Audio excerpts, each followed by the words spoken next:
Porque la voz del pueblo debe escucharse. Porque el compromiso es con todos los costarricenses.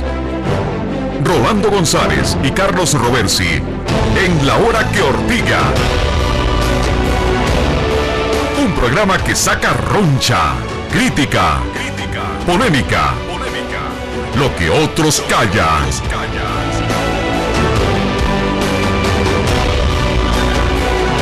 Bueno, amigas y amigos, muy buenas noches. Una vez más aquí en La Hora que Ortiga, este programa de Democracia Radial, donde por supuesto nos interesa que usted sea el actor o la actriz principal del programa. Así que desde ya los invitamos 905-222-0000 para que nos acompañen. La Ortiga CR en Twitter, La Hora que Ortiga en Facebook. Y bueno, lo primero es que la noticia del día sin duda ha sido la noticia de la renuncia de la señora ministra de Cultura, la destitución de los dos viceministros y del director cultural del ministerio. Y ponemos la diferencia porque hasta el momento lo que se ha hecho es, estamos en tiro al blanco, una vez que yo ya me metí, perdón, ya le dimos, bueno, hasta el momento el presidente diferencia el tema, ¿verdad? Dice: le pedí la renuncia a doña Elizabeth por su responsabilidad política, pero por otro lado dicen: destituimos a los viceministros por su responsabilidad, supongo que administrativa. Eso desde ya genera una polémica. Habrá que ver cuál es la reacción de los viceministros, si es que hay reacción de los viceministros, y del señor Inti Picado. La ministra de Cultura responsabilizó a esas personas, no se responsabilizó ella, y el presidente le hace la responsabilidad política a la ministra, que de por sí ya había dicho de antemano que ella asumía la responsabilidad política. Eso tiene, digamos, varios análisis. El primer análisis es que este es un golpe para el señor presidente de la República, igual que fue el de don Melvin Jiménez, gente cercana al presidente. Recordemos que la ministra de Cultura, siendo presidenta del partido Acción Ciudadana, fue la que le abrió el espacio a don Luis Guillermo, modificó el estatuto para que pudiera participar en la candidatura, dado que tenía menos de 4 años de militancia política en el partido Acción Ciudadana. Por lo tanto, uno podría decir que es como la madrina política del presidente, y hoy se le acabó el espacio político. Ese es un tema. El segundo tema es: ¿por qué hacen la diferencia? Despiden a unos y le piden la renuncia a la ministra. Eso podría traer consecuencias. El tercer tema es el informe de la señora ministra, el informe que ya está puesto en lados, y le pediríamos a Olman o a Rigo si lo pueden subir para que la gente que no lo ha visto lo vea. Y en el informe viene una serie de cosas que uno podría analizar a más profundidad, pero sin duda que una de las importantes es que la ministra ratifica algo que ya había dicho, que el viceministro, uno de los viceministros, entiendo que el de Cultura, y don Inti Picado, seguían instrucciones para continuar con el proyecto de Casa Presidencial. Y específicamente la ministra hace mención a la ministra en ejercicio, viceministra de la Presidencia, como la persona que les dio órdenes para que siguieran con el FIA, a pesar de que la ministra tenía grandes dudas de continuar. Si eso es así, ahí hay una responsabilidad política también. O sea, seamos concretos, ¿verdad? O sea, que hay que decir las cosas tal y como son. ¿Por qué entonces no le acredita la responsabilidad política a quien dio la orden de continuar con el FIA, sabiendo que iba a ser un fracaso ya? Como lo dice la ministra de Cultura, yo no digo nada, sino que ahí está en el escrito que ha presentado la señora ministra de Cultura, que lo presentó el 11 de mayo al señor presidente de la República, en donde determina con claridad los hechos. El otro elemento es que la Asamblea Legislativa tenía hoy la comparecencia. La ministra renuncia horas antes de la comparecencia, lo que a todas luces a la gente le parece que la renunciaron para que no fuera al plenario legislativo. Pudo haber hecho varias cosas el presidente. Ayer el presidente dijo que no iba a tomar ninguna decisión hasta que volviera del viaje que tiene a partir de mañana, pero sí la toma la decisión. Le dice a la prensa, cuando la prensa le pregunta, dice que es que como ayer fue el informe, pasó toda la noche estudiándolo y que tomó la decisión en el momento más cercano a la revisión que fue hoy. Extraña casualidad. Bien pudo haberlo revisado con más tranquilidad, haber reflexionado y haber tomado la decisión. Igual pudo, en este tema de transparencia que ha venido tanto hablando el señor presidente de la República, haber dicho, bueno, ya renunció a partir de mañana. ¿Por qué? Porque nos interesa que la ministra dé su versión ante la Asamblea Legislativa. Eso hubiera sido una señal de transparencia importante. Y la tercera es que el presidente perdió una gran oportunidad. Pudo el 1 de mayo haber pedido la renuncia de varios ministros y haber resuelto, digamos, estos temas de antemano. Digo yo, ¿verdad? O sea, ese pareciera digamos, el diagnóstico que uno podría hacer. El otro tema que le llama a uno la atención es que el presidente de inmediato anuncia el nombramiento de una viceministra. Vean que no es cierto que quedaba acéfalo, porque la viceministra de Juventud no fue destituida. O sea, la viceministra de Juventud pudieron haberle dado el rango de ministra ahí mientras decidían quién era la nueva o el nuevo ministro de Cultura, porque no quedó acéfalo, quedó un viceministro, la viceministra de Juventud. Pero bueno, el presidente decide nombrar a la señora Sylvie Durán Salvatierra, hija de don Fernando Durán Ayanegui, una persona vinculada al sector cultura hace muchos años, con un currículum excepcional, y entonces uno podría decir que está nombrando a doña Sylvie para calcular a ver cómo reacciona la gente. Y si mañana no nombra ningún ministro, como él anunció que en menos de 24 horas nombraba el ministro de Cultura, me parece a mí que podría ser que es que lanzó a doña Sylvie para ver cómo reacciona la gente y después dejarla de ministra. Eso es probablemente una estrategia, porque uno no entiende por qué va a nombrar un viceministro sin nombrar al ministro.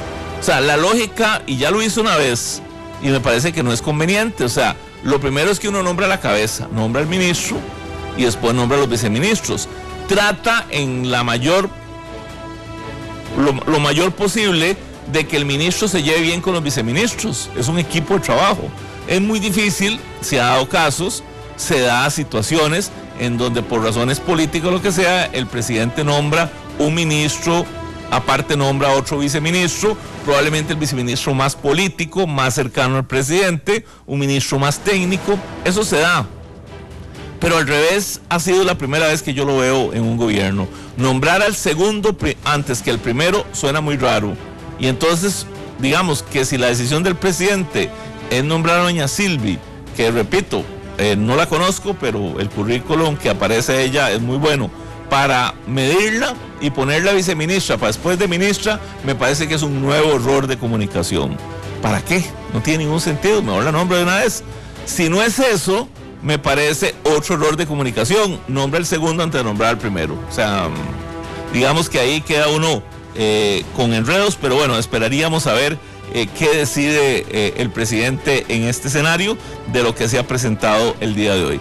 Y el otro elemento que queda es que los señores diputados y diputadas anuncian que la cosa no se queda ahí, sino que va el tema a la Comisión de Gasto, donde invitarán a la señora exministra de Cultura y a la gente que tengan que invitar para tratar de determinar qué sucedió y cuáles efectos desde el punto de vista pecuniario, desde el punto de vista económico, desde el punto de vista de daños causó, digamos, este fracaso, este fiasco del Festival Internacional de las Artes, que lamentablemente genera una pésima imagen para el país después de un éxito que se había logrado en ese campo. Así que en medio de ese escenario vamos a tener que esperar qué sucede, pero les repito, a mí la duda que me queda más grande es ¿por qué nombran primero un viceministro antes de nombrar un ministro? Es la segunda vez que lo hace.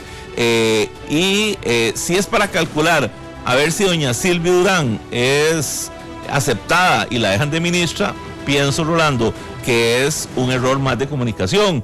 Y si nombran una viceministra sin haber nombrado un ministro o ministra, me parece que es otro grave problema de comunicación que se puede estar presentando. Entonces, Sylvie Durán, hija de Fernando Durán Ayanegui, es la nueva viceministra de Cultura, nombrada hace pocos minutos. Y repito, ojo, no es cierto que vengan a decirnos ahora que es que estaba descabezado el ministerio, estaba la viceministra de Juventud. pudieron haberle dado el rango de ministra, mientras en 24 o 48 horas el presidente nombra. Así que no entendí ese juego y vamos a ponerle atención un poquito a ver qué sucede. Para ser franco, Carlos, buenas noches, amigas, amigos. Yo tengo una tesis, es que en el Ministerio de Cultura y Juventud debe irse toda la cabeza. Todos los que están en puestos de confianza deben dar campo para que las nuevas autoridades lleguen a reconstruir. Ahí hay dificultades evidentes en cultura, hay dificultades en el CINEM, hay dificultades en juventud, y todos los cargos son cargos de confianza. Entonces, quien llegue y además con esto es una armazón rarísima, nombrar una viceministra, piénselo usted que nos está oyendo y viendo, si usted es ministro, ¿usted quisiera intervenir en el nombramiento de sus viceministros o quisiera heredarlos? Nada más, esa es la pregunta. Y hoy que ya está el informe, que lo hemos profundizado, lo que queda claro es que en el Ministerio de Cultura y Juventud había un problema de gerencia superlativo. Desde el año pasado ya se habían advertido los problemas y no fueron atendidos. Había funcionarios que eran convocados a reuniones del despacho de la ministra y no llegaban. Y bien, gracias. Y el último acto de esta tragicomedia es que la ministra de la Presidencia, ahí, Ana Gabriel Zúñiga, decide mantener el FIA cuando ya la ministra de Cultura había decidido suspenderlo. Eso es una violación de la competencia constitucional, legal, de sentido común de cada ministerio. Entonces era un problema de gerencia, pero que nace en el Ministerio de Cultura y se replica en el Ministerio de la Presidencia. Rolando, pero una pregunta, ¿ahí no hay responsabilidad política también de la viceministra de la Presidencia, ahora ministra, bueno, que en ese momento era ministra ahí? A mí me parece que sí, y ojo con esto, este tema no lo saca ningún diputado o diputada de ningún partido político, está en el informe de doña Elizabeth Fonseca. El mismo informe donde comunica que destituyó a Inti Picado, que cesó a los 2 viceministros, consigna esta situación de la ministra de la Presidencia ahí. ¿Qué va a hacer el gobierno? Si a mí me tocara, yo corto por lo sano y hago de una vez un emparejamiento del terreno, pero son maneras de ver las cosas y de abordarlas. Bueno, en redes, Rolando, la gente está diciendo que de nuevo medidas apresuradas por esto del nombramiento de una viceministra en lugar de una ministra o ministro, de correr cuando no hay que correr, incluso pudieron haberle recargado, que es otra opción, se le recarga a algún ministro de Estado el ministerio mientras el presidente de la República viene tranquilo. Pero bueno, digamos que vamos a darle un poquito de tiempo en ese sentido. El otro elemento que a mí me llama también la atención, Rolando, y sigo viendo problemas de orden en el gobierno, es que el gobierno, a través de la Cancillería, candidatea a la ministra de Justicia a un puesto de secretaria de la Conferencia de Ministros de Iberoamérica, puesto que tenía hasta hace pocos días, o que todavía mantiene, está venciendo su periodo, don Fernando Ferraro, y candidatean a la ministra de Justicia. Eso a mí me parece una cosa, me parece que la ministra de Justicia ya agotó su espacio, o sea, la están sacando. Digamos que el hecho que ni siquiera aspire ahora, o que mejor se retire porque no tiene posibilidades o no encontraron la candidatura fuerte ni nada, la delegitima. O sea, el gobierno dijo, vamos a candidatear a una persona, cuando candidatea a una persona para que se vaya, para que gane. Y entonces uno dice, bueno, si la ministra de Justicia ya va para afuera, ¿por qué no se va de una vez? O sea, ¿por qué el presidente de la República no le pidió la renuncia también a la ministra de Justicia para que aspirara o para llevarla a otra posición, etcétera, etcétera? Porque me parece que ya se debilita mucho el papel de ese ministro. Estamos en la hora que Ortiga, 905-222-0000 por teléfono, la Ortiga CR en Twitter, la hora que Ortiga en Facebook. Don Gerardo Barrantes, bienvenido, adelante, por favor. Muchas gracias, don Orlando. Mire, no me voy a referir a ese tema que ustedes están tocando, porque para mí como pueblo me es irrelevante, ya que pues todo sigue igual, sea quien esté ahí.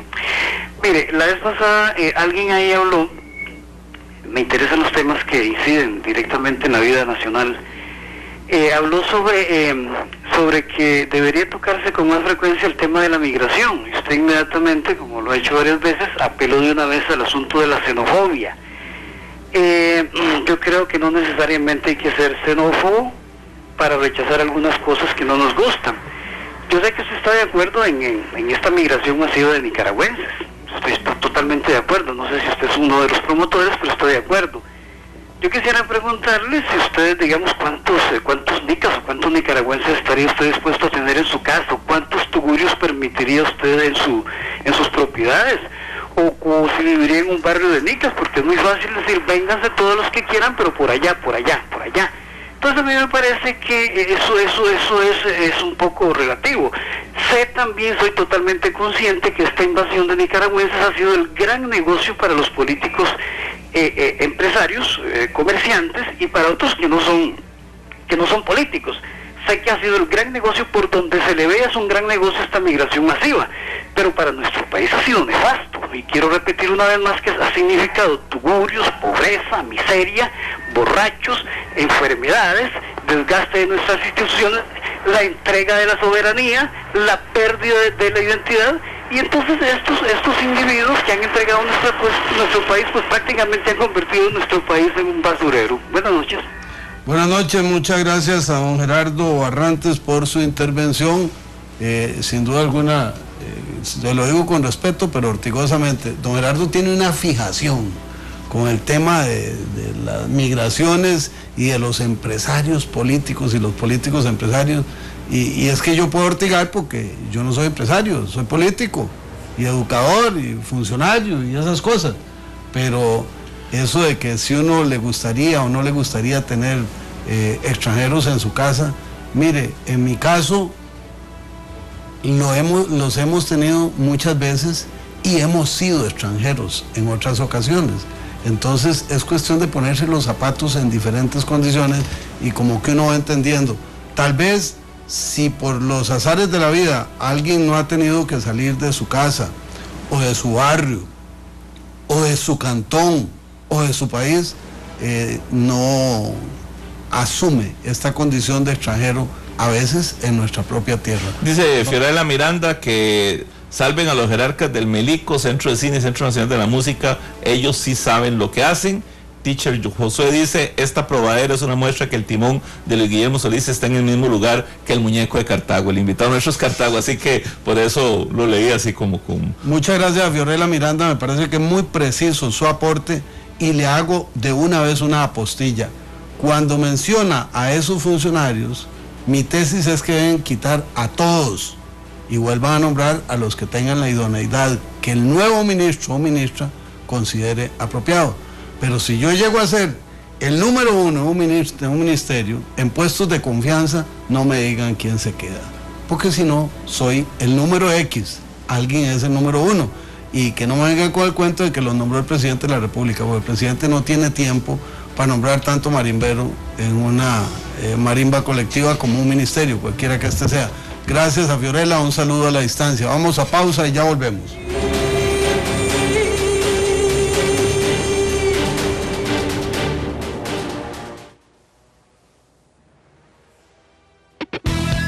Ya regresamos con La Hora que Ortiga.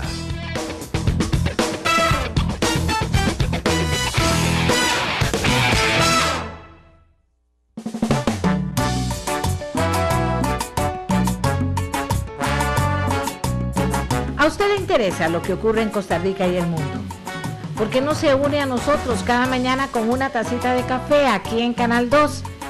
Los protagonistas de muchas informaciones nos dan su punto de vista, establecemos diálogos interesantes para conocer lo que ocurre, para analizarlo y para aprender. Los invito a que a las 7 de la mañana se una a nosotros en nuestra voz, la mía, la suya, la de todos y todas, aquí en Canal 2. Continuamos con La Hora que Ortiga.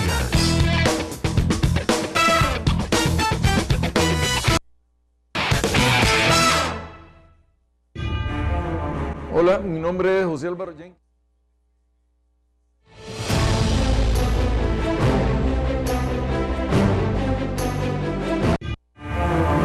Les habla el diputado Gerardo Vargas Rojas de la fracción del Partido Unidad Social Cristiana. Un fraterno saludo para toda la audiencia de La Hora que Ortiga. Los invito a disfrutar de este interesante programa, los invito a ortigar, los invito a enterarse de la realidad nacional con Carlos Roversi y Rolando González. No se pierda de lunes a viernes a las 9:30 de la noche. La Hora que Ortiga.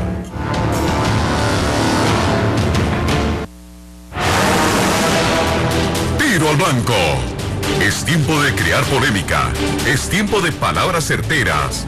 Esto es Tiro al Blanco. Volvemos, amigas y amigos, estamos en Tiro al Blanco en La Hora que Ortiga.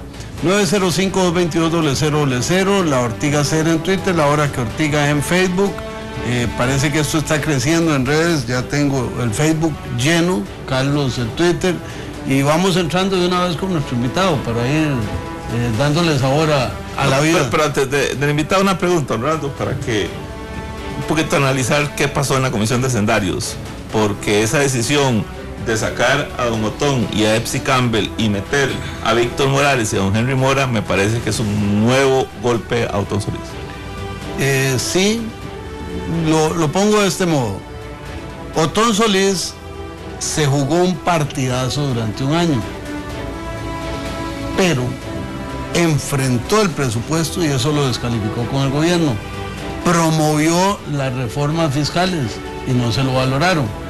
Ahora quitan a Otón y a Epsi, dos economistas, sale Marco Redondo, jefe de fracción, y entran Víctor Morales y Henry Mora. O sea, de los tres economistas del PAC, quitan dos y entra uno, el expresidente Mora. Y entra Víctor Morales, que es un tejedor de negociaciones en el mundo legislativo. Pero que hoy no está en el Partido de Acción Ciudadana, está suspendido. Hoy todavía está suspendido, parece que fue una batalla bastante recia y prevaleció el interés de Casa Presidencial, lo que augura más fricciones dentro del PAC. Y veremos cómo salen otras comisiones importantes de la Asamblea Legislativa. Recordemos que Otón Solís estaba presidiendo hacendarios y estaba en ingreso y gasto público. No sé si va a permanecer en ambas. Vamos a escuchar a don Miguel Morales de Desamparados. Paramos las llamadas para entrar con nuestro invitado y después volvemos con nuestra audiencia. Don Miguel, adelante, por favor. Muchas gracias. Vea, señores, los voy a ortigar, yo creo. Adelante. Sí, porque apoyo todo lo que dijo don Gerardo, me parece que lo explicó muy bien. Señores, ustedes no apoyan esto porque es que ustedes son de otra categoría. Nosotros somos la categoría de la clase trabajadora. Ustedes son trabajadores también, pero diferente. Yo me refiero a la clase trabajadora a la que nos ganamos ahí menos de 300 o 400, por ahí. Pero ustedes tienen, toda la vida han tenido un buen puesto y la verdad que ustedes no son los que hacen fila en un hospital para que los atiendan. Y en fin, en realidad yo no culpo a los nicaragüenses, pero sí ellos son la causa de que nosotros tengamos muchas necesidades. La caja se veía abarrotada. Mi señora una vez estaba en un salón, iba a tener un niño, pues, y habían 5 nicaragüenses y ella tica nada más. O sea que nosotros los de esta clase sí nos vemos perjudicados con esa gente, aunque de ellos no tengan la culpa, ¿verdad? Muchas gracias. Muchas gracias, muy amable. Otro punto de vista sobre un tema de importancia social, política, económica, con un detalle. A veces nos dejamos llevar por la apariencia. El hecho de que uno use saco o corbata no le quita su origen.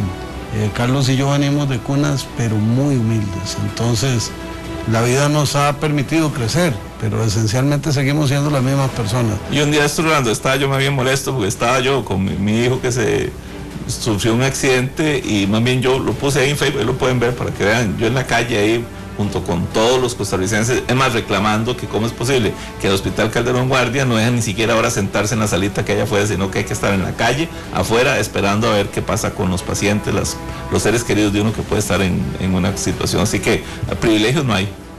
Bueno, vamos a una pausa y volvemos entonces, ya ahora sí, con buena nota y la entrevista de la noche. Y sacamos la tarea de una vez. Vámonos sin promo, nada más hacemos la pausa, buena nota, y volvemos con Fuego Cruzado. Esto fue Tiro al Blanco, donde decimos las verdades que incomodan a muchos.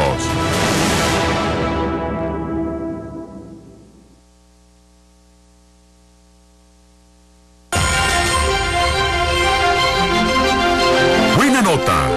Es momento de las noticias positivas.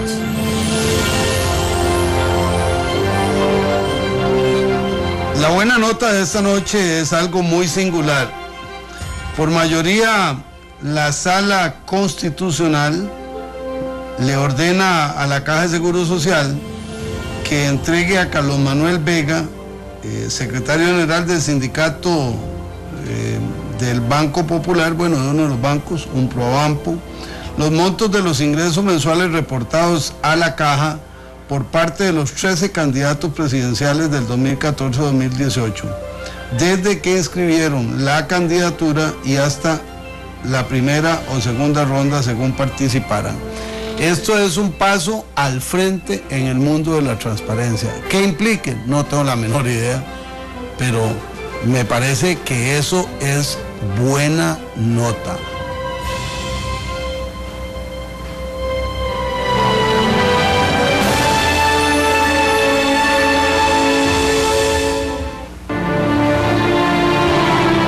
Esto fue Buena Nota, donde aplaudimos la importancia de las buenas acciones.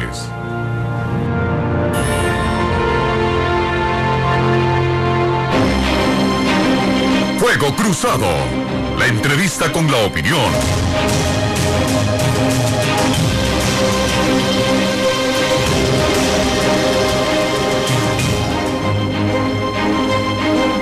Volvemos, amigas y amigos. Esta noche nos acompaña el licenciado William Méndez Garita, abogado, periodista, un hombre versado en temas de comunicación y estrategia. Le pedimos que nos acompañara para hablar del panorama del país, de la perspectiva de Costa Rica. Hemos hablado mucho del año que ya pasó. Hablemos del porvenir, de los elementos nucleares de esa dimensión de cara al futuro, en la visión de alguien que no está en el mundo político, que no está en el sector público y que ha pasado por diferentes escenarios controversiales y de crecimiento profesional, académico, intelectual. William, muchas gracias por acompañarnos en la hora que Ortiga. Y como es habitual acá, solemos dar unos 3 minutos de introducción para que la persona que invitamos nos diga lo que piensa sobre el tema que le estamos planteando. Y después empezaremos a tocar la marimba juntos, a ver qué pieza nos sale junto con nuestros televidentes y radioescuchas y cibernautas. Adelante. Buenas noches, Rolando. Buenas noches, Carlos, y a la gente que nos está escuchando. Yo siempre digo que lo fascinante de la radio es que nos escuchan desde el lugar menos imaginado, y esa es la posibilidad de poder explicarle a muchos costarricenses y la gente que está en sus casas, en la radio, del carro, en su trabajo, temas y que los puedan escuchar con cierta tranquilidad, con cierta calma, aprovechando lo que ha ocurrido el día de hoy. Y si hago un resumen de 12 meses, recién nombrados los primeros miembros del gabinete del presidente Solís, estuve conversando con diferentes grupos de personas vinculados, algunos con la política y otros con lo que no es la política, sino que es la construcción del país en diferentes áreas. Y lo que encontramos de coincidencia es que los primeros nombres del gabinete, y conforme fueron pasando la incorporación de más miembros y se anunciaban viceministros y ministros, bueno, la lista era una lista de personas con muy buenas intenciones. Y algunos de ellos puedo decir que cuando vi los currículums que nos estaban presentando, yo decía, caray, bueno, estamos creando una nueva clase gobernante, una nueva meritocracia. Esta vez la meritocracia venía del PAC, con gente que se trae de diferentes frentes, para limpiar un poco la dirección de la administración pública costarricense, cambiar el tono de la administración, del gobierno, de la forma de hacer la política en la construcción de políticas públicas, y conforme fueron pasando los meses, cada uno de estos hilos que se amarraron a la función del gobierno empezaron a perder consistencia, empezaron a mostrar que no estaban hechos de buena tela. El hilo no conducía a ningún lado, por más que lo jalaba, y la primera evidencia de que el hilo no iba por buen camino fue cuando se entregó el Plan Nacional de Desarrollo, que desde un punto de vista de técnica es interesante cómo se planteó, pero en la práctica el plan muestra muchas fisuras, muestra muchos huecos, no es consistente, no aclara preguntas que son necesarias hacerse cuando se está construyendo un Plan Nacional de Desarrollo, y termina en un año de gobierno la administración Solís, si tomo en cuenta quienes llevaron a las principales carteras y quienes están ahora, que la primera escogencia que se hizo en muchos de los casos no fue la más idónea. Y eso que no puedo negar, que existen muchos cuadros del Partido de Acción Ciudadana que no fueron tomados en cuenta y que fueron hasta marginados y escondidos, y que se trajo a personas que algunos de ellos ni siquiera estuvieron en la campaña y probablemente ni siquiera votaron por el Partido de Acción Ciudadana, ni para diputado ni para presidente. Y que lo peor de todo es que ni siquiera se leyeron el Plan Rescate, que fue el proyecto de gobierno del Partido de Acción Ciudadana, específicamente del grupo que rodeó a don Luis Guillermo Solís. En la conclusión, entonces, que tenemos un buen dibujo cuando empezó la administración, pero un dibujo borroso al cabo de un año, producto de que la gente que se escogió, en algunos casos, muy buenas intenciones, muy meritorio su currículum, pero ante la realidad de la complejidad de la administración pública y del gobierno, son personas que no funcionan. Y eso le ha costado mucho al presidente de la República entenderlo. Y me perdonan si voy a hacer un paréntesis cuando hago esta afirmación, de que el presidente, tal vez estoy juzgándolo muy rudo al decir que el presidente le ha costado entenderlo. En realidad es que al presidente le han dado la información equivocada, y por eso algunas de sus decisiones resultan equivocadas, porque cuando el presidente es informado a destiempo, es informado erróneamente, no sé si con buena intención, con mala intención. La información es parcial, y de ahí tantas declaraciones y contradicciones en las apariciones del presidente, porque no tiene el panorama completo de lo que está ocurriendo. Perdón, William, dos cosas en lo que usted dice. Uno, ¿quién le informa entonces al presidente? O sea, se supone que eso es papel del ministro de la Presidencia o el equipo, digamos, de confianza de Casa Presidencial. Pero la segunda pregunta, porque va muy unido a lo que conversamos ayer con don Iván Barrantes, que estuvo en este programa, que por cierto fue un programa bastante polémico y que ha sido muy conversado en redes. Yo quedé con la sensación de que hay dos PAC. El PAC, Partido de Acción Ciudadana, que creó Tom Solís, que es el PAC, digamos, que se presentó a varias campañas electorales, y el PAC nuevo, entre comillas, de don Luis Guillermo Solís, que no tiene, digamos, arraigo con el Partido de Acción Ciudadana, y que hoy, con la salida de su madrina política, como le llamo yo a doña Elizabeth, como que se rompe casi todo el vínculo con el PAC, del PAC, digamos, histórico. Efectivamente, la primera pregunta que haces, que me parece que es importante, yo sostengo que al presidente, en la época del ya desaparecido en la política nacional, don Melvin, exministro de la presidencia, él le daba la información equivocada al presidente. Y además era incapaz de conocer toda la información como debería conocerla un primer ministro o un ministro de la presidencia.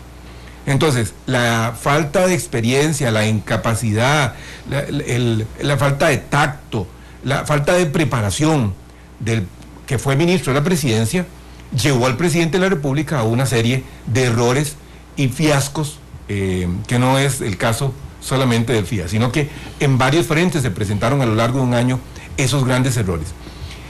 Y por el otro lado, efectivamente, existe más de un PAC. Existe un grupo que llevó a Luis Guillermo Solís a la presidencia, que no es un grupo de Hueso Colorado PAC. Y existe un grupo que arriba al gobierno que ni siquiera estuvo en la campaña ni vinculado a la campaña de Luis Guillermo. Entonces don Luis Guillermo trata de armar un poquito del PAC en el gobierno, un poquito de su gente que le ayudó en campaña, gente de otras fuerzas políticas que vinieron del Partido Unidad Social Cristiana, gente que viene de la academia, de la universidad, y con eso forma un equipo. El problema no es de dónde vengan esas personas. El problema es que durante un año no hubo ni coherencia en lo que esas personas debían hacer, porque era incapaz la presidencia de la República de dar una dirección, un norte claro, pese al discurso del presidente. Pero por otro lado tenemos un equipo que cuando definió las prioridades y se incorporaron el Plan Nacional de Desarrollo, no tenían la menor idea de lo que estaban haciendo. Es decir, hacer un Plan Nacional de Desarrollo no solamente, y si ustedes se sientan a leerlo, y los invito a los costarricenses, está ahí en la página del Ministerio de Planificación, van a encontrar que está lleno de pretensiones, de un razonamiento que es propositivo, que quiere construir. Si el Plan Nacional de Desarrollo fuera solamente eso, podríamos decir, bueno, la idea está bien desarrollada, está bien esbozada, porque creo que en lo que ellos proponen todos vamos a coincidir. Pero a la hora de ejecutar el Plan Nacional de Desarrollo y establecer cómo se va a hacer, no existe, no es claro, es difuso, es vago, es confuso.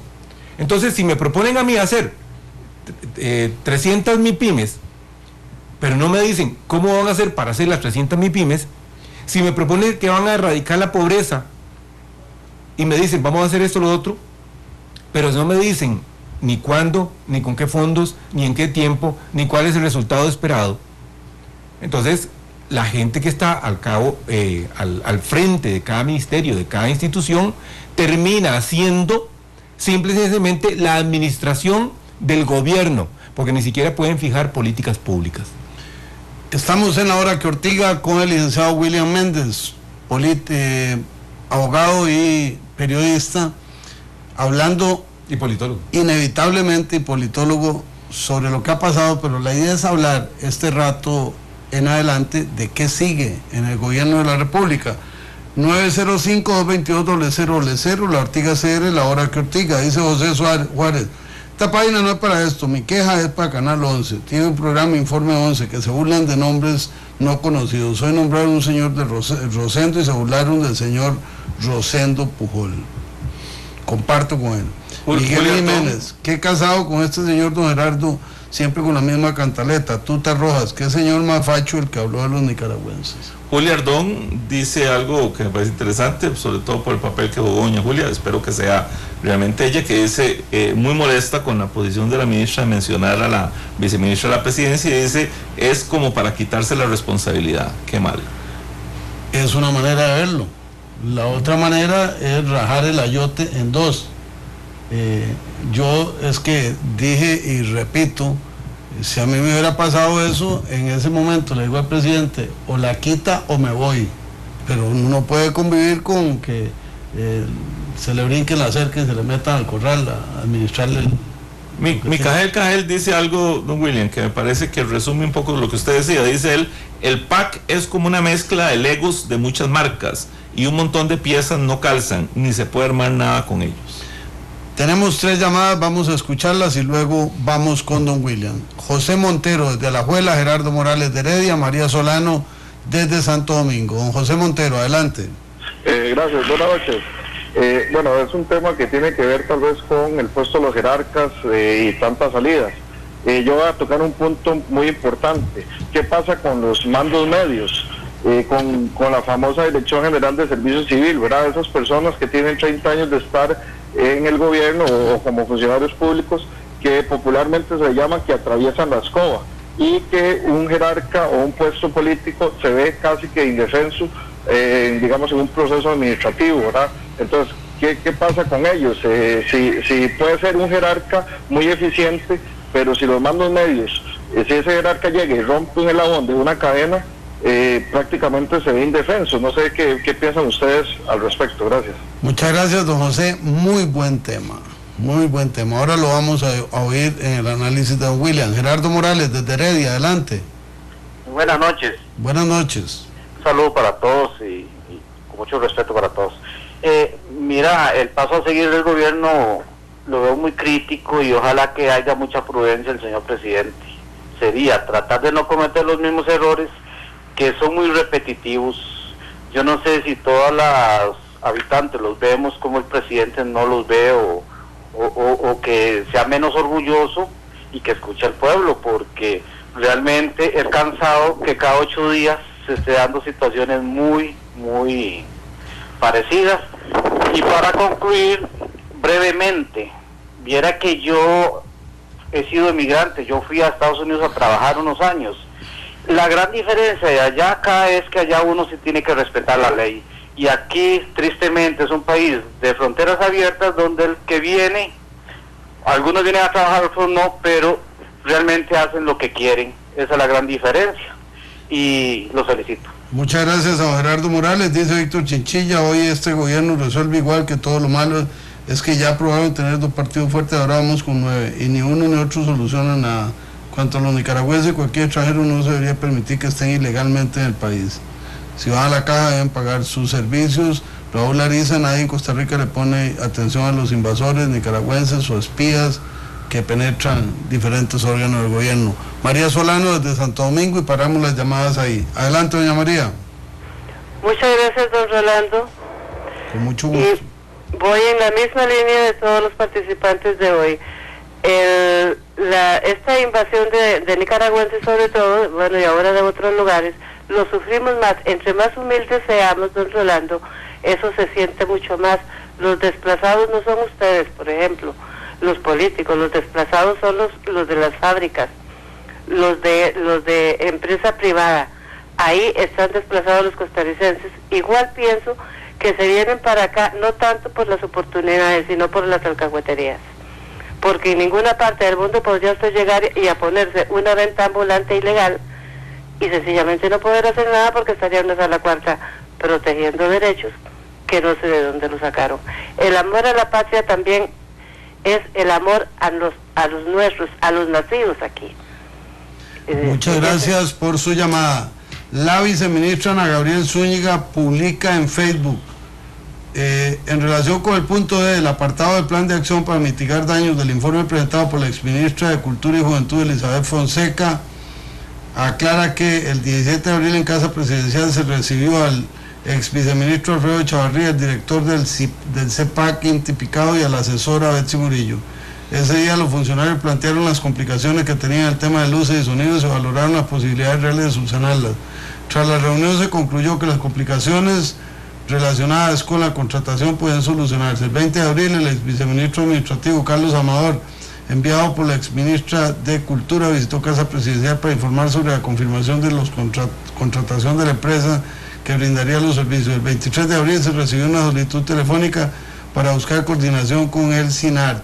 Se recibió a destiempo, por lo cual fue imposible. Durante los días que se dio un acompañamiento al Ministerio de Cultura y Juventud, el viceministerio de la Presidencia no obtuvo la totalidad de la información. Al igual que el resto de la ciudadanía, las deficiencias en la organización se conocieron conforme avanzaban los días. Como ministro de la Presidencia, ahí me correspondió únicamente colaborar en gestiones de coordinación entre el Ministerio y el SINAR para facilitar la consecución de servicios de luces y sonido ante la imposibilidad del Ministerio de concretar una licitación pública para obtener esos servicios. O sea, se invitó sola a la Comisión de Gasto Público, la viceministra de Presidencia. Y tocó la puerta y se invitó sola, así que yo me imagino que los señores diputados tendrán que invitarla. Va a haber que complacerla.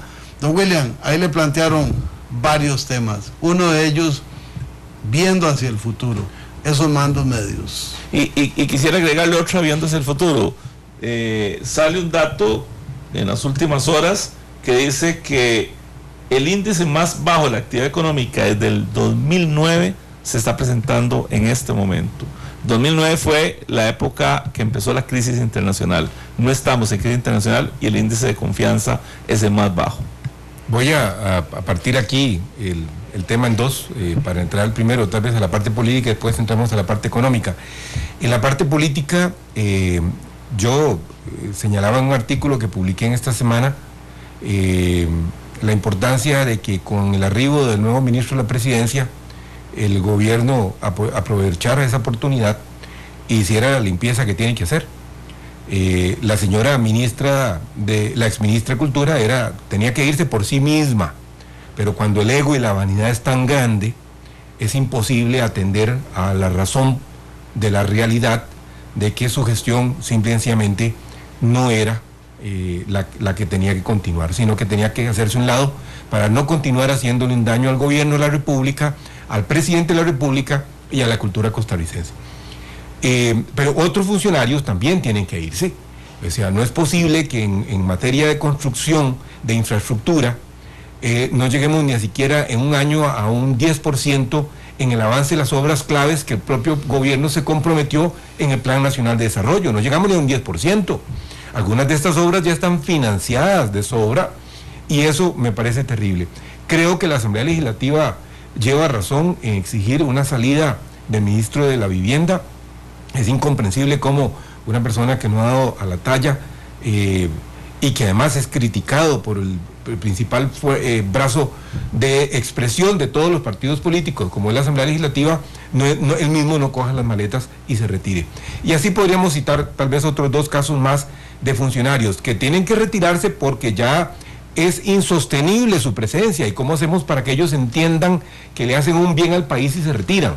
Número 1. Número 2, el presidente de una u otra manera ha sido muy generoso con algunos de ellos.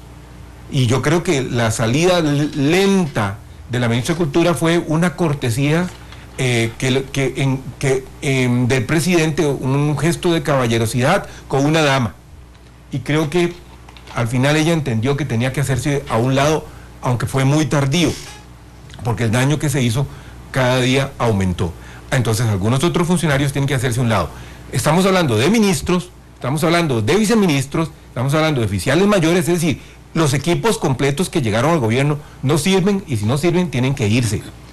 Y entiendan que cada minuto que se quedan ahí le están haciendo un daño al gobierno de la República, que no es el gobierno del PAC, que es el gobierno del país que está llamado para resolver los problemas de la sociedad y en especial atender las necesidades de las personas más necesitadas. Y en el otro lado, en materia económica, el gobierno se ha negado durante un año a conversar con el sector privado. Durante un año ha marginado al sector privado. Durante un año le ha dado a tolillo con el dedo al sector privado. Durante un año ha sido contradictorio con las políticas públicas en el sector privado. Entonces, ¿cómo quiere el gobierno tener una expectativa positiva por parte del sector privado del futuro económico, cuando no podemos negar que en materia de estabilidad financiera, de monetaria, el país ha estado bien? Pero claro, si la situación le quedó bien al gobierno, y serían bastante malitos si no hubieran logrado mantener lo que ya había quedado de una otra manera bien. Ahora, ¿hacia dónde apunta el gobierno en materia económica? Como lo vuelvo a decir, si cogemos el Plan Nacional de Desarrollo, el capítulo de desarrollo económico del país, el capítulo de crecimiento económico del país, la estrategia económica para los próximos 3 años, es insignificante, por no decir que es nula. Entonces, no esperemos un buen resultado del Ministerio de Economía, Industria y Comercio. No esperemos un buen resultado de comercio exterior, por más nobles que sean las intenciones de los funcionarios de comercio exterior. Si no hay una política clara, y lo que ha habido durante un año con todo el sector económico, ha sido una guerra en la cual se sientan a mesas de diálogo convocadas por el gobierno. Pasa una mesa, pasan 2 mesas, pasan 3 mesas, no tenemos respuestas en hidrocarburos, no tenemos respuestas en electricidad, no tenemos respuestas en empleo, aun cuando hay una propuesta que ha hecho el ministro de Trabajo sin participación del sector privado. Bueno, al menos podemos reconocerle que el ministro de Trabajo ha hecho esa labor, pero no tiene la unidad que requieren las políticas públicas en el sector económico de diálogo permanente con el sector privado para poder construir políticas públicas que nos lleven a todos al mismo lugar. Si no, el sector privado vamos a ir por un lado y el gobierno va a ir por otro, y lamentablemente el gobierno es el que está equivocado. Vamos a una pausa y volvemos a la recta final con don William Méndez Garita.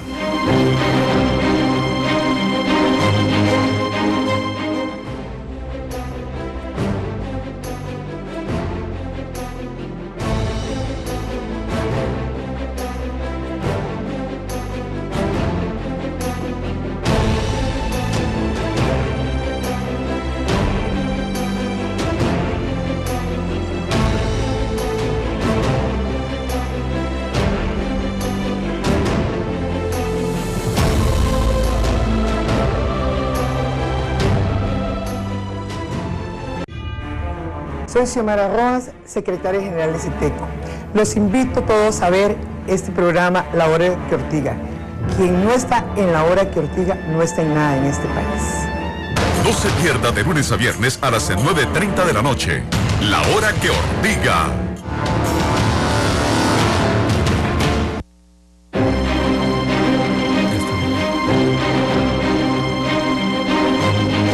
Volvemos, amigas y amigos, a la recta final de La Hora que Ortiga. Nos dice un radioescucha que los diputados debemos hacer algo contra los escándalos en las muflas de carros y motocicletas. Tiene razón, está en la ley de tránsito. El tema es que los pesquen en el momento en que deben pescarlos, en Riteve o en carretera. Eso no es fácil porque hay regulaciones de los aditamentos que les permiten disimular ante los oficiales de tránsito. Fernando, lo que usted hablaba de la buena nota y que a veces cuesta conseguir. Acueducto de Alcantarillados va a ahorrar 3.300 millones porque los trabajadores dicen no a más beneficio en la convención colectiva. Bueno, eso me parece un testimonio excepcional.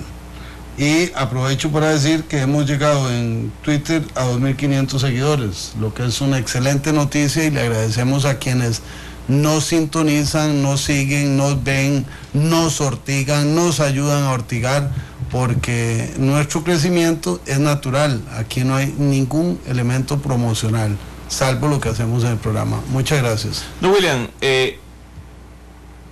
nos dicen que en las próximas horas salen encuestas de opinión. He visto algunas. El deterioro en la imagen del señor presidente es claro, no necesariamente es catastrófico. O sea, digamos que mantiene una fuerza vital, digamos, importante. Desde esa perspectiva, ¿cuáles deberían ser, digamos, las orientaciones del señor presidente para poder volver a recuperar esa gran confianza que le dio de una mayoría del pueblo costarricense en esa segunda ronda, donde había que decidir entre una u otra fórmula? ¿Existe esa posibilidad? ¿Puede el presidente todavía, porque le quedan 3 años, ¿verdad?, recuperar confianza? Eso tiene que ver con comunicación, eso tiene que ver con ejecución, tiene que ver con cambios de gobierno. ¿Cuáles deberían ser, digamos, como las directrices o las orientaciones necesarias para que pudiera de nuevo recuperar algo de la confianza que pareciera en este primer año se ha ido deteriorando? Bueno, plan de comunicación, estrategia de comunicación en casa presidencial o en el gobierno en general no existe. Lo que han habido son gente que intenta establecer algún trabajo más o menos coordinado, pero no hay. Entonces, eso es por un lado la parte de los problemas que el gobierno tiene. El otro gran problema que el gobierno tiene, y es que encerraron al presidente de la República, y entre Luis Guillermo que uno conoce, el Luis Guillermo Solís que uno conoce como profesor universitario, como académico, como político, fue encerrado, y de una u otra manera lo capturaron y le han impedido, le han puesto una camisa de fuerza que le ha impedido ser naturalmente el presidente de la República, es decir, ser don Luis Guillermo Solís. Y que creo que en el momento en que don Luis Guillermo Solís se quite esa camisa de fuerza que le han puesto a alguno de sus más inmediatos seguidores, en cuenta el exministro de la presidencia, que ya es una ventaja que no esté ahí, porque ya el presidente podría empezar a tomar vuelo por sí mismo, tomar velocidad por sí mismo, hacer las cosas de una manera distinta, con su propio tono, con su propio matiz. Aún así sigue teniendo gente alrededor que le obstruye el paso, y al obstruirle el paso precisamente le impiden ser esa figura política que todos de una u otra manera pudimos haber esperado y que todavía no hemos visto operando. Entonces le quedan 3 años por delante. Entonces necesita primero una estrategia de comunicación, y no es nombrando un ministro ahí, un periodista, para hacer eso no es nada, eso no cambia nada. Eso nada más poner uno y quitar al otro. O sea, ahí no hay estrategia de comunicación. Tiene que hacer los cambios importantísimos en el gabinete, es el momento para hacerlo. Ya que empezó a limpiar, limpiémoslo todo, y borrón y cuenta nueva. Y no queda el presidente, como lo dijo, que él tiene muchas presiones y que no tenemos los costarricenses ideas de dónde vienen las presiones. No se trata de presiones. Se trata de que salve su gobierno y que permita llevar a buen puerto las buenas intenciones con las cuales se presentó al electorado. Ni siquiera se trata de salvar al PAC, ¿verdad? Dentro de esa lógica, ¿qué le parece a usted que el presidente de la República, en medio de esta crisis, se vaya 10 días a los Estados Unidos? Bueno, eso es ¿qué le vamos a ir a decir? Cuando hablamos del sector privado, que dicha que me hiciste la pregunta, porque eso tiene que ver con la pregunta, con lo que comentábamos antes. Si usted me dice, ¿qué le puede ir a hacer al presidente de la República hoy a la inversión extranjera? ¿Qué? Fraude fiscal, querían meter impuestos. Reforma tributaria, el IVA, renta universal o renta mundial. ¿Qué me dice de la tramitología? O sea, el presidente nunca se ha puesto a hacer una MIPYME. Yo sí he tenido que pasar, como muchos otros costarricenses, todos los engorrosos problemas para hacer una MIPYME. Que me están hablando de poner otra vez el impuesto, el ridículo impuesto a las sociedades.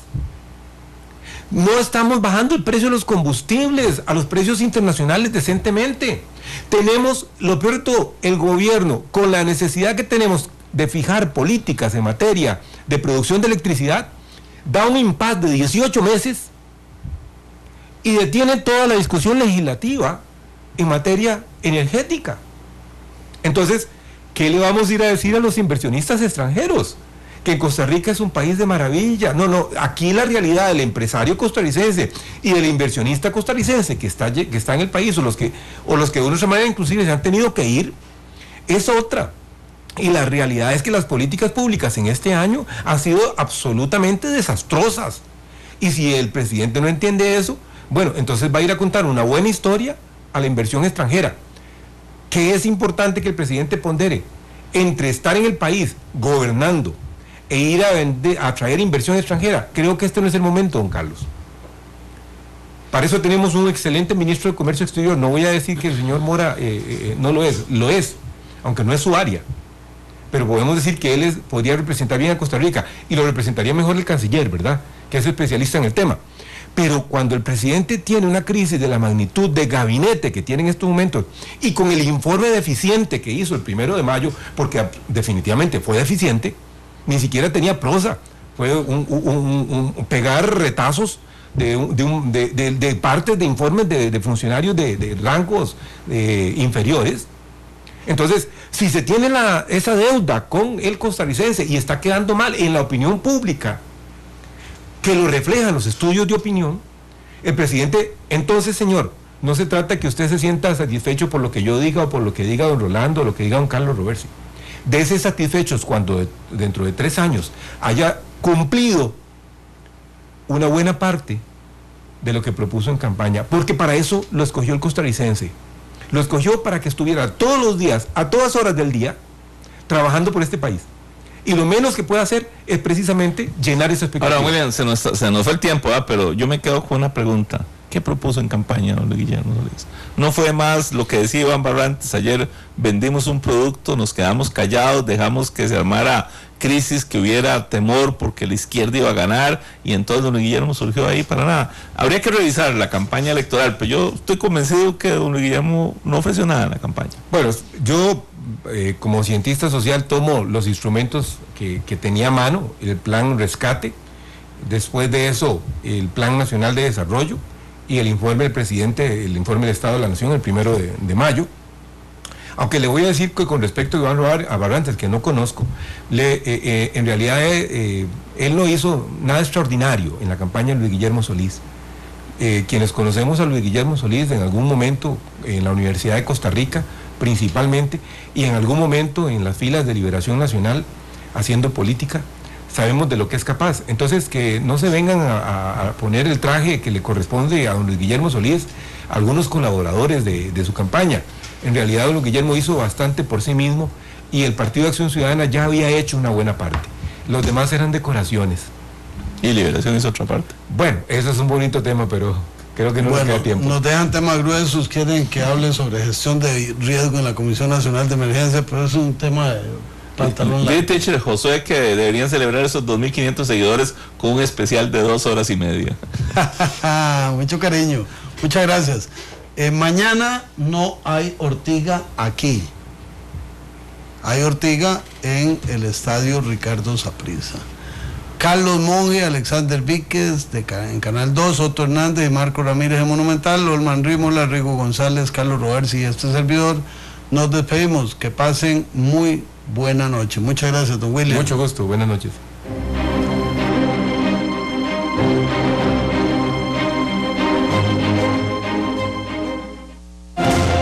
Esto fue Fuego Cruzado.